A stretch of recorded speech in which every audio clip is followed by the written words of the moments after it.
Dobrodošli. Ovo je Feniks kanal.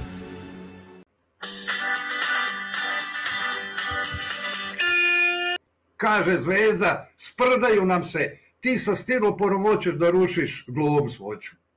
Hoću i ne moš mi ništa. Hoćeš reći da stiropor i ti Feniks tvrdite da se ne može uzeti u eksperiment. Ma ne može. Kako pjenu uzimaju u eksperimentima? Kako pjenu uzimaju? Imam pravo da napravim kuglu od perja, što su i radili mnogi. Naravno da kugle od stiropora i perja možeš koristiti u eksperimentima, u vakuumu. Ovako sa tako lakim materijalima u realnim uslovima rezultati nisu validni jer se otpor vazduha ne može zanemaruti. Ti upravo to radiš.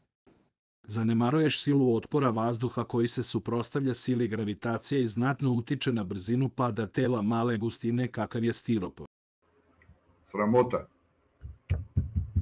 Svako tijelo koje ima masu, gustinu i težinu po njihovoj fizici imamo pravo da upotrebljavamo u eksperimentima. Da, možeš koristiti bilo kakvo telo ako radiš u vakuumu. U atmosferi ne možeš jer moraš računati sa otporom vazduha koji nije isti za sva tela. Stiropor u odnosu na svoju težinu ima veoma veliki otpor vazduha. Zato nije pogodan za eksperiment sa slobodnim padom u atmosferskim uslovima. Šta kaže Zvezda i Feniks? Moraš uzeti olovne kugle, ovo ono, ne mora, ne. Ne moraš. Uzmi metalne kugle. Uzmi kugle od nekog tvrdog drveta kakvo je bukovo ili hrastovo drvo. Samo uzmi teže tela koje će imati manji otpor vazduha u odnosu na svoju težinu. Uzmi i dve lubenice koje ćemo nešto kasnije imati prilike da vidimo. Zar ti stvarno ne shvataš da u eksperimentu sa slobodnim padom moraš izbaciti otpor vazduha ili ga svesti na najmanju moguću meru? To ne možeš sa stiroporom jer ima veoma malu gustinu i težinu pa sa takvim telom nisi eliminisao otpor vazduha na telo. A to moraš jer je slobodan pad u fizici pad tela jedino pod dejstvom sile zemljine teže. A ti radeći u realnim uslovima pored sile zemljine teže imaš i silu otpora vazduha. Znači moraš birati ona tela koje imaju zanemarljivo mali otpor sredine kako bi sila otpora sredine bila svedena praktično na nulu. U vakuumu tih problema nema jer otpor vazduha ne utiče na slobodan pad tako da u vakuumu možeš koristiti tela bilo kakve mase, veličine i gustine. U vakuumu jedina sila koja deluje na telo je sila zemljine teže. Zato je i poželjno eksperimente raditi u vakuumu i onda ne moraš birati tela po gustini i veličini. Gde piše da moram uzeti? Pa moj je zadatak da nađem tijelo koje njima ne odgovara, koje im ruši fiziku. Birajući tela koje imaju veliki otpor vazduha kao što je stiropor, ne rušiš fiziku. Naprotiv, potvrđuje se fizika koja otpor vazduha definiše kao drugu silu koja deluje na tela u slobodnom padu u realnim uslovima. Tu silu treba u potpunosti eliminisati ili je svesti na najmanju moguću meru kako ne bi uticala na rezultat eksperimenta. Ne rušiš ti ništa osim što ti fizika nije jača strana, da ne kažem da si potpuni analfabeta po pitanju fizike. Te Galileo je radio ovo, te Galileo radio ono i šta ja znam, levo, desno. A mi učimo u školi o Galileu.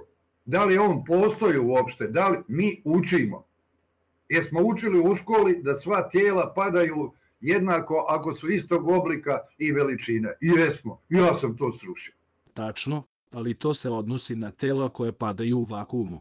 U atmosferi sila otpora vazduha neće biti ista na kuglu od stiropora i na olovnu kuglu iste veličine zbog različite gustine i težine kugli. Zato u atmosferi zbog otpora vazduha neće sva tela istog oblika i veličine padati jednako. Ti si očigledno pomešao stvari koje si učio u školi. U vakuumu, da, padaće isto, ali u atmosferi, ne, neće padati isto. Pa je onda Feniks pametovo. Prvo je napisao i govorio da treba uzeti kuglu od stiropora, kuglu olova i posebno je naglasio da gustina s padanjem tijela nema nikakve veze. Ja sam napravio taj eksperiment, tačno kako je rekao, 99% umjesto olovne kugle imao sam ovdje pri ruci staklenu kuglu. Ali to je bitno. Pa šta bi dobio s time što bi uzeo i olovnu kuglu? Ovo se odnosi na eksperiment u vakuumu. Dakle, možeš uzeti bilo koju kuglu od stiropora, stakla ili olova ako radiš eksperiment u vakuumu. pošto ti ne radiš eksperiment u vakuumu, ne možeš uzeti bilo koje kugle zbog različitog otpora vazduha na kugle različite gustine i veličine. Jel bi padalo jednako, kako je Feniks tvrdio? Pa ja sam dokazao da ne pada. Jesi, dokazao si da u atmosferi neće padati jednako, a moj se komentar odnosio na vakuum. U vakuumu bi padali jednako. U atmosferi ne, jer stiropor i staklo nemaju istu gustinu, pa otpor vazduha ne deluje jednako na oba tela. I dokazao sam u eksperimentu da dva tijela istog oblika i veličine različite mase padaju različito. A šta je govorio Galileo i ostali stručnjaci je? Da je masa nebitna u padanju tijela, nego oblike. Sve to što si rekao se odnosi na padanje tela u vakuumu kada je oblik i masa tela nebitna. Ti radiš u realnim uslovima, pa sve ovo ne važi za realne uslove. U realnim uslovima sa otporom vazduha veoma je bitna gustina tela, kao i masa. Zato se u realnim uslovima ne radi sa kuglama različite gustine, a iste veličine. Sila otpora vazduha ne deluje isto na obe kugle i to ruši tvoj eksperiment sa kuglom od stakla i stiropora, a ne Feniks. Feniks te samo podsjeća na zakone fizike. Ali ne može Feniks sa mnom razgovarati. Ne može. Evo, pogledajte sad njegov komentar. Evo, pogledajte. Ja nisam predlagao da uzmeš jednu kuglu od stiropora, a drugu od olova istog oblika i veličine i da će padati istovremeno je. Koliko puta da ti kažem da to možeš zaista uraditi što sam predlagao u vakuumu? Neću. Neću u vakuumu. I ne možeš mi ništa. Galileo ništa nije uradio u vakuumu. Nije radio ništa, a napravi onu definiciju u vezi 9,81 metar u sekundi na kvadrat na osnovu kugli. Navodno je. Nije to radio u vakuumu. Nije. Evo, znači, Feniks piše, ja nisam predlagao da uzmeš jednu kuglu od stiropora. Nisi. Aj dobro. Naravno da je dobro. To da masa i gustina tela nisu bitni važi za slobodan pad u vakuumu, kao i što sam ti napisao u komentaru. Ako nećeš da radiš u vakuumu, to je okej. Međutim, ako radiš u realnim uslovima, onda moraš voditi računa o otporu vazduha, jer je to sila koja direktno utiče na valjanost eksperimenta. Laki materijali kao što je stiropor nisu pogodni, jer kugla od stiropora brzo dostiže terminalnu brzinu mnogo pre no što padne na pod. Zato se biraju teži materijali poput olova ili metala kako terminalna brzina ne bi uticala na valjanost eksperimenta. Ta teža tela neće dostići terminalnu brzinu pre no što stignu do poda, kao stiropor. Olovna kugla prečanka 3,5 cm terminalnu brzinu dostiže tek posle pređenih 760 metara. Olovna kugla većeg prečnika će još kasnije dostići terminalnu brzinu. Dakle, sa olovnim kuglama za kratke padove, na primjer sa tornje ili sa 2 do 3 metra, nikako ne dostižeš terminalnu brzinu. Ali ubrzanje traje mnogo duže nego za lagane stiropor kugle. Zato su kod Galilejevih olovnih kugli efekti otpora vazduha zanemarljivi u uočljivom opsegu, to jest na uobičajenim visinama razlike su male. Galilej nije radio sa nekim lakim materijalom upravo iz razloga što laki materijali, kako sam to objasnio, vrlo brzo dostižu terminalnu brzinu. Galilej je to znao, pa je birao teža tela kako bi otpor vazduha bio zanemarljivo mali. Hajde da vidimo šta je to uopšte terminalna brzina prilikom pada tela u vazduhu.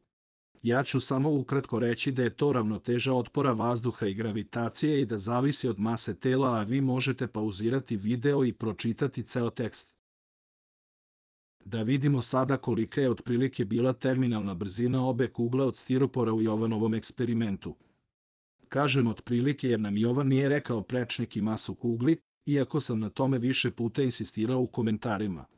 Zato sam na osnovu njegovog videa procenio da je manja kugla bila oko 3,5 cm u prečniku, a veća oko 8 cm u prečniku. Proračun terminalnih brzina obe loptice uradio sam u skladu sa tom procenom. Pogledajmo. Imam ovde celi proračun loptica od stiropora prečnika 3,5 cm prosečne gustine od 25 kg po metru kubnom.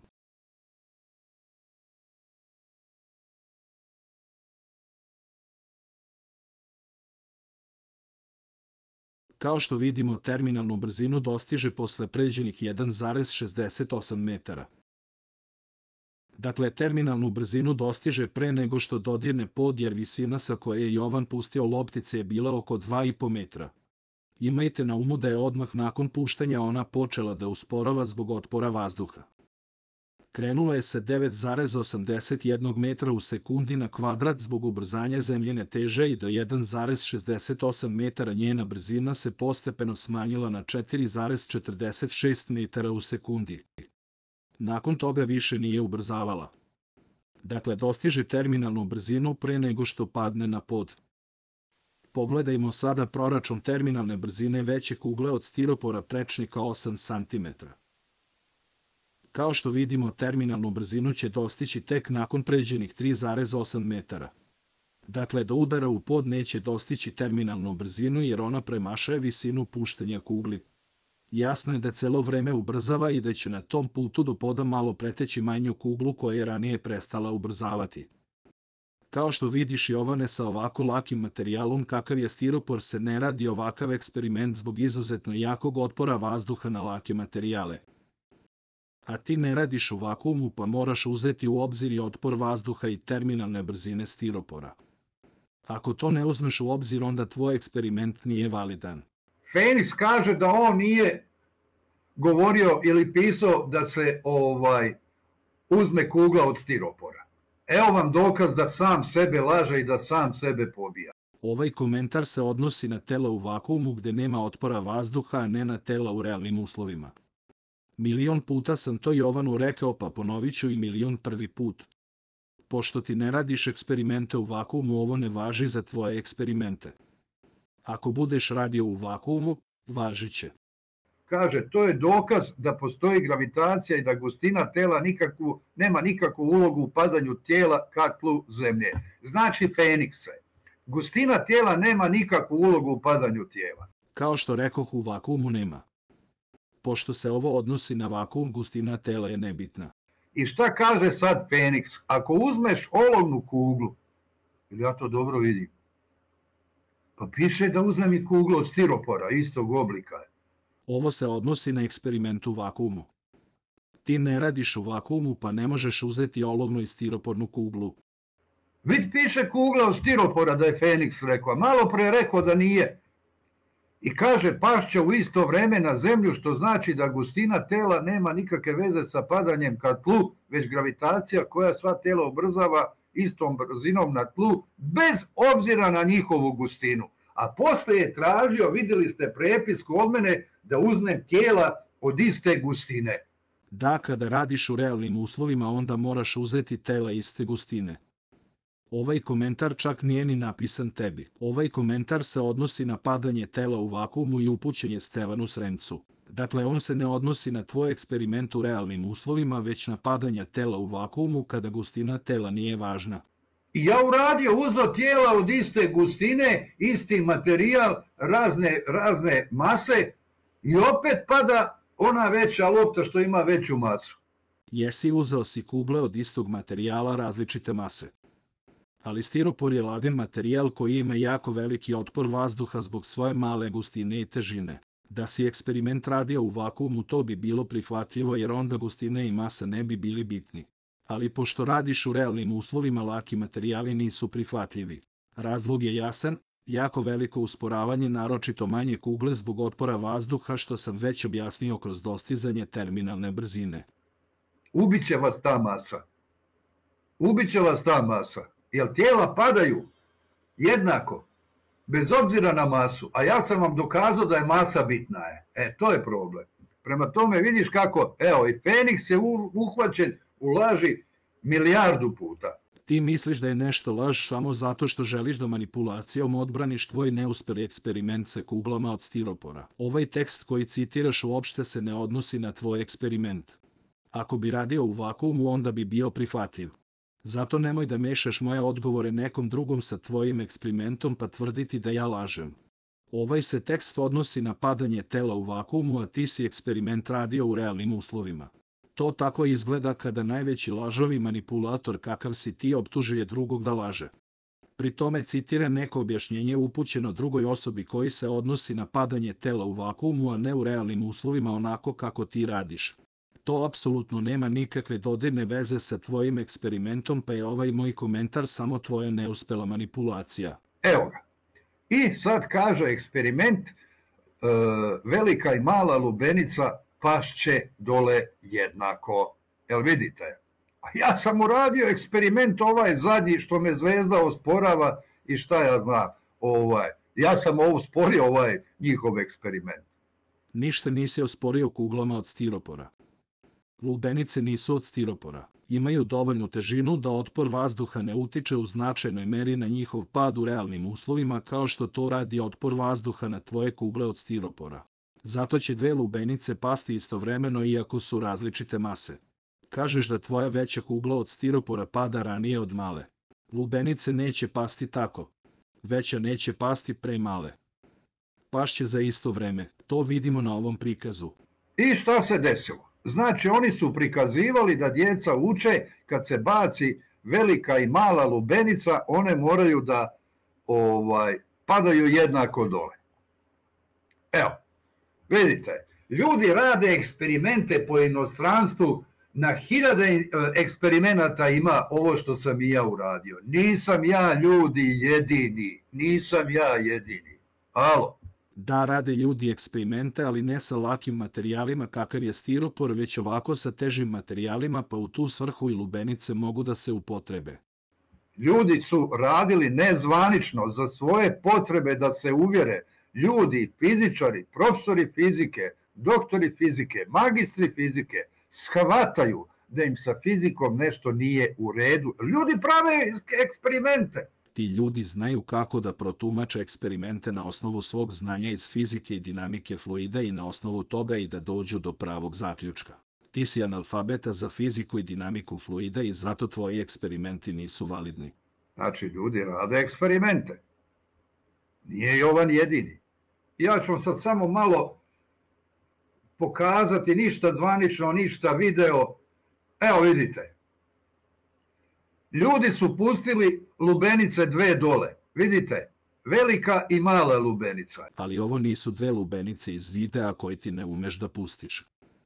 Ja ću sada pustiti taj deo iz tog videa pa da vidimo o čemu se radi na tvojoj fotografiji.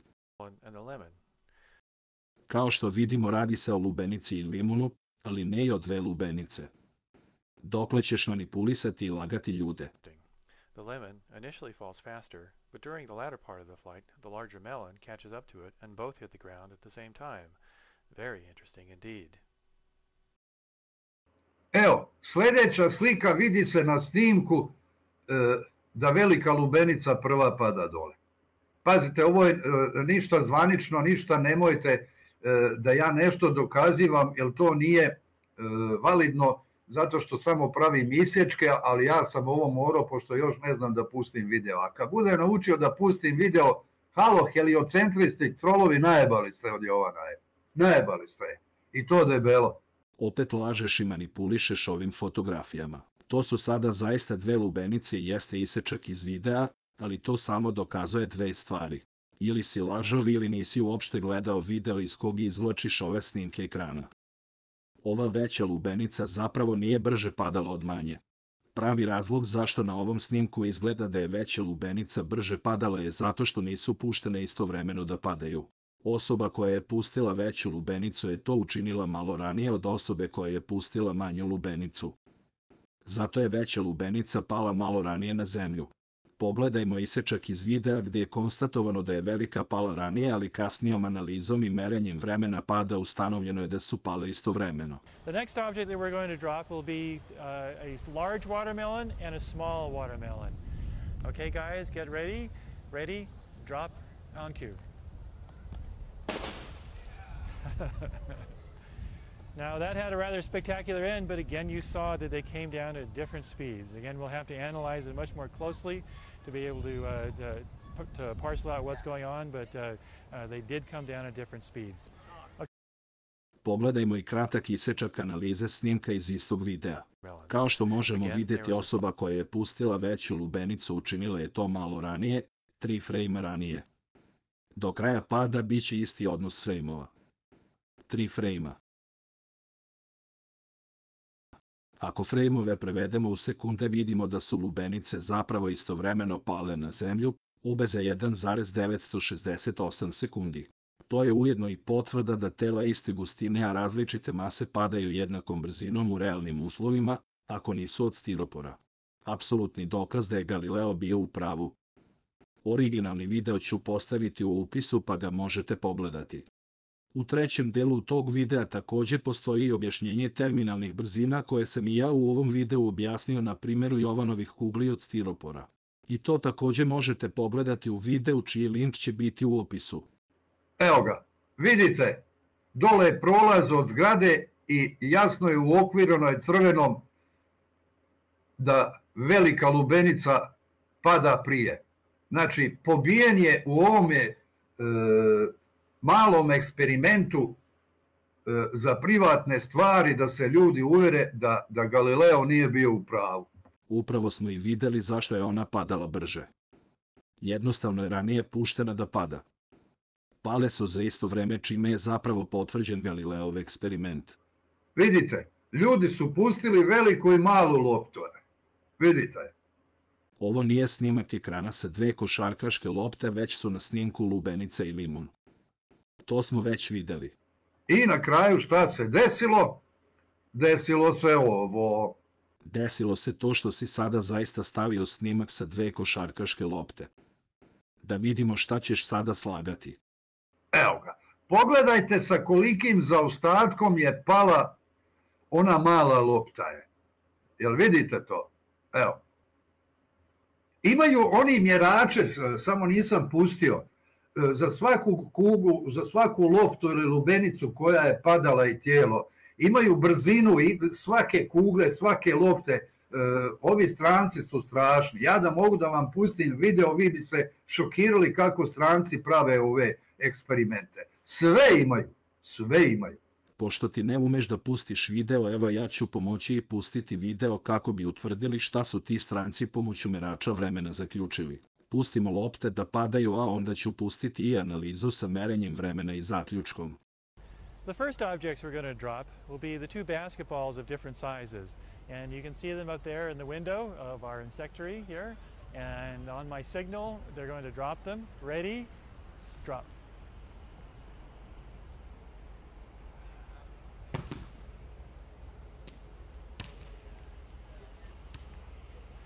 And what you saw there was that the balls came down at different positions. Part of that was due to being released at slightly different times.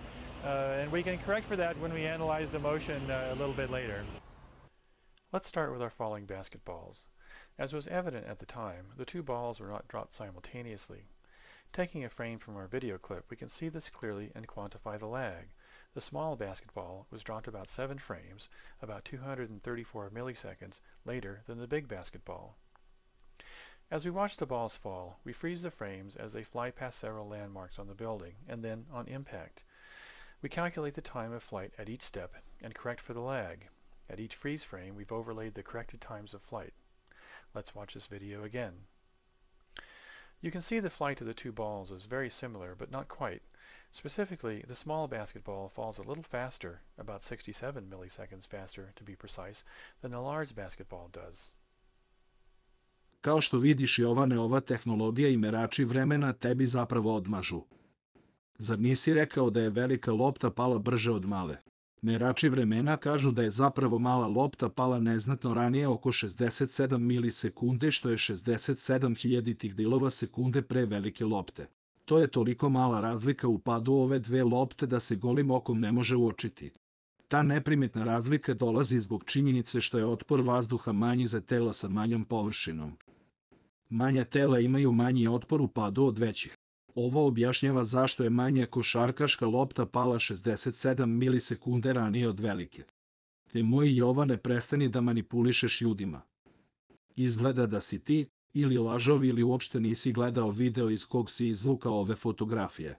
A možda si gledao, ali tvoj koeficijent inteligencije nije u stanju da razume ono što gleda. Galileo je zaključio, sva tela pod uticajem gravitacije padaju sa jednakim ubrzanjem, čak i ako imaju različite težine. Još nisam znao da je Galileo spominjao gravitaciju. Znači, sva tela pod istim uticajem gravitacije padaju sa jednakim ubrzanjem, čak i ako imaju različite težine. Feniks i Zvezda, vi kao predstavnici, zastupnici, branitelji heliocentričnog modela, jeste ovo pročitali, jeste ovo čuli? Jeste čuli sva tela, čak i ako imaju različite težine? U čemu je problem stiropor, globusari? U čemu je problem taj stiropor? Ja imam stiropor ovde, pune radione, radim nešto je. Uopšte tela od stiropora nisu nikakav problem ako ona padaju samo pod uticajem gravitacije, kako je to Galileo zaključio u ovom tekstu. Ali kada osim gravitacije stiropor pada i pod uticajem otpora vazduha, onda je stiropor problem. Previše je lak pa brzo usporava pod dejstvom otpora vazduha. Zato se u realnim uslovima biraju tela veće gustine i težine kako bi se sila otpora vazduha zanemarila. Galilej je zato izabrao dve olovne kugle različite mase i tako zanemario silu otpora vazduha. Zato je s pravom zaključio da tela različite težine pod dejstvom gravitacije jednako ubrzavaju. To su i pokazali današnji eksperimenti u vakuumskim komorama, jer kada nema otpora vazduha sva tela bez obzira na masu i gustinu padaju na zemlju za isto vreme. Dakle, Galilej je ovde pravilno izveo zaključak da tela pod uticajem gravitacije padaju sa jednakim ubrzanjem bez obzira na težinu. Dakle, samo ako su pod uticajem jedne sile, a to je gravitacija, padaće jednakim ubrzanjem. Kao ova olovna kugla i pero u vakuumskoj komori.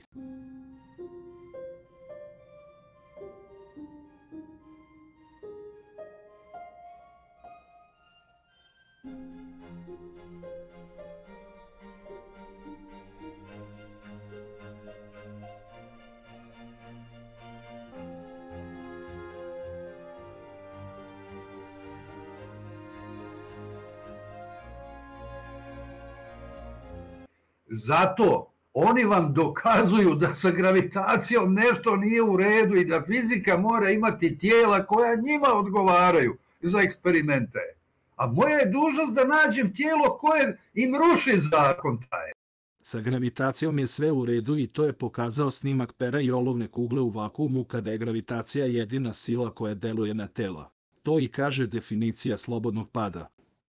Ti svojim telima koje koristiš u realnim uslovima samo dokazuješ da pored sile gravitacije imamo i silu otpora vazduha. Tako ne dokazuješ da se gravitacijom nešto nije u redu, već da na tela u realnim uslovima deluje još jedna sila pored gravitacije, sila otpora vazduha. Kugle od stiropora ne ruše gravitaciju jer nisu pogodne za eksperiment kojim bi se gravitacija srušila. Ako već želiš rušiti gravitaciju, eksperimentiši u vakuumu jer je sila gravitacije jedina sila koja deluje na tela u vakuumu. U realnim uslovima to ne možeš jer moraš računati da će na tela u padu delovati i sila otpora vazduha. Sila otpora vazduha je velika na laka tela kakav je stiropor, pa onda uzmi teža tela za takav eksperiment. Ti namerno biraš laka tela koja trpe veliki otpor vazduha, a hoćeš rušiti gravitaciju. To radi samo osoba koja uopšte ne razume fiziku i potpuni je analfabeta po pitanju fizike i dinamike fluida. Stavite tvoje kugle od stiropora u vakuum pa da vidimo da li ćeš uspeti da srušiš gravitaciju ili u realnim uslovima uzmi teže kugle. Jer ako gravitacija njihova djeluje na sva tijela, mislim, gravitacija vuče sva tijela, pa mora vući stiropor onda jednako kao i onu kuglu. Mislim da gravitacija ima utjecaj. Tačno, ali samo ako je gravitacija jedina sila koja deluje na telo od stiropora tamo gde nema otpora vazduha, a to je u vakuumu. U tom slučaju je stiropor prihvatljiv za eksperiment. Gravitacija nije jedina sila koja deluje u realnim uslovima, pa neće isto vući stiropor ka zemlji kao što vuče olovo ili metal. A sad ću vam odati jednu tajnu za koju ćutim, a imam dokaz. Newton je znao za ove priče o bacanju predmeta, o Galileu i šta ja znam.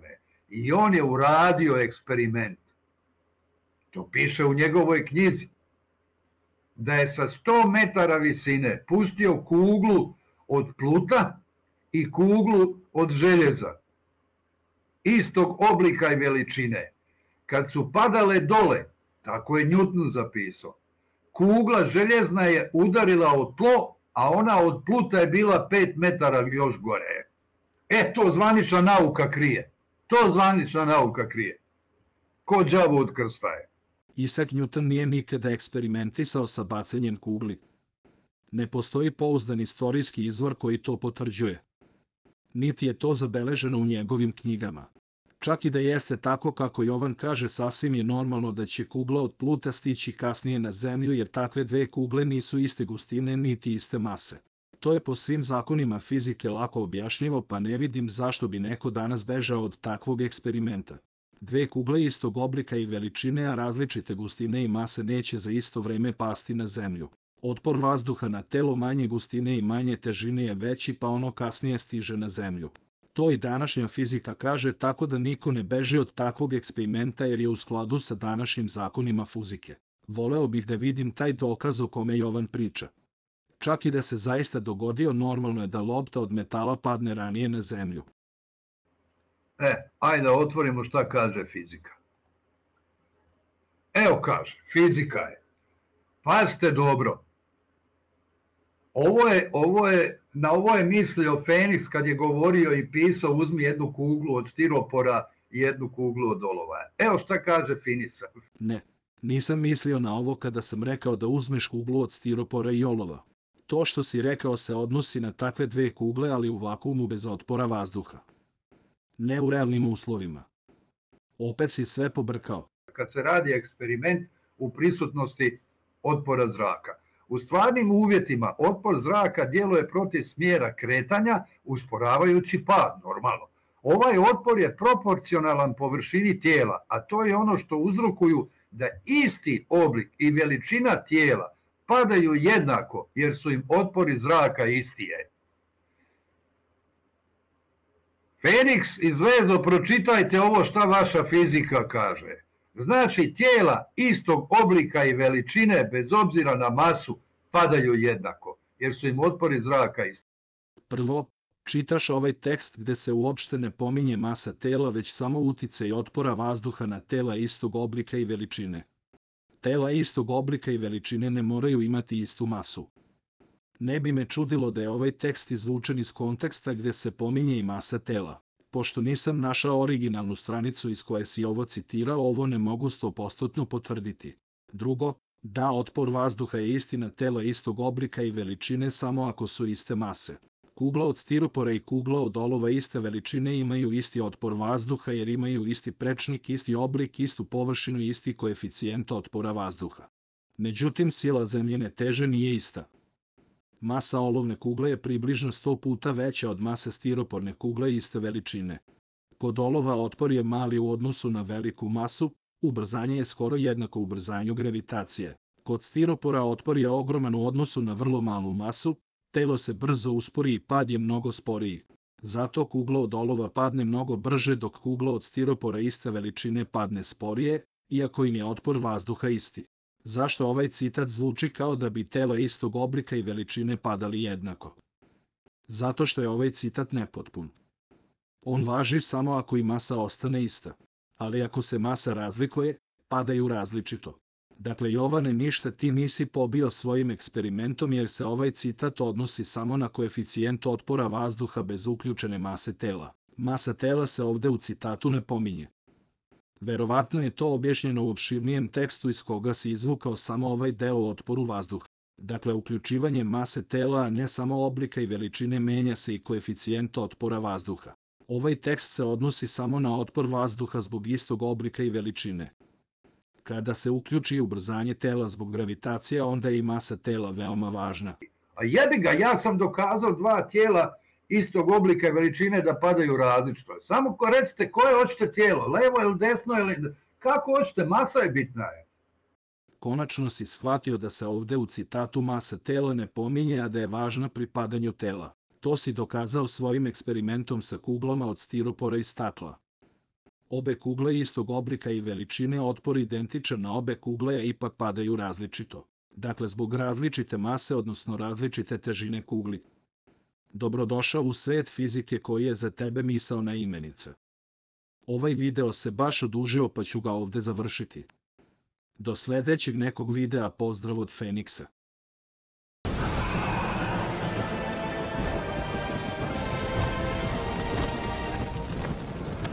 Produkcija Feniks kanal.